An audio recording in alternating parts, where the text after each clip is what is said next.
Dans son ouvrage « Une vie incendiée », édition de l'Observatoire, Emmanuelle Seigner s'épanche comme rarement.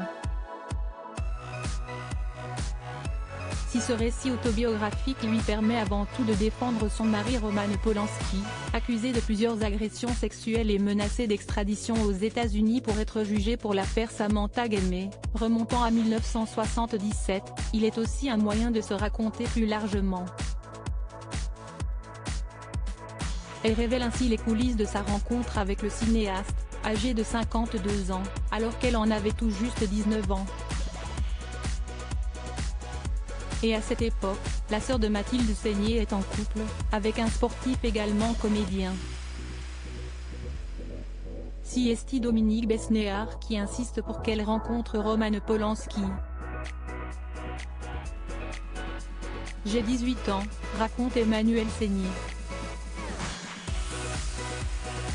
Moi, ce genre de cinéaste qui avait à l'époque la réputation de coucher avec plein de filles ne m'attirait pas du tout. J'avais une aventure avec le boxeur Stéphane Ferrara, qui interprétait aussi un rôle dans Détective, poursuit l'actrice et maman de 2 enfants, Morgane, 29 ans, et Elvis, 24 ans. Elle révèle même que Stéphane Ferrara et Roman Polanski se fréquentaient dans un gymnase. Il l'aimait bien et m'a conseillé de le voir, fait-elle savoir. Ne pensant alors pas qu'il va pousser sa compagne dans les bras d'un autre. Surprise à la clinique, tout ne cesse pas passer aussi rapidement.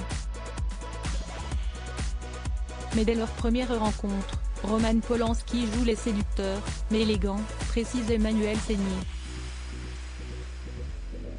Alors que le cinéaste part en Tunisie tourner son film Pirate, le temps passe sans qu'ils ne restent en contact. Puis, quelques mois plus tard, en février 1985, la sœur de Mathilde Seigner a un accident à la montagne, qui lui sanctionne les ligaments de la cheville. Rapatriée à Paris, la comédienne de la 9e porte se fait opérer d'urgence. Et c'est à ce moment-là que Roman Polanski se décide à faire un retour fracassant. Il débarque à la clinique avec un Walkman, et elle est naturellement très touchée. Puis leur idylle a démarré assez rapidement, les deux amants ne se sont finalement plus quittés.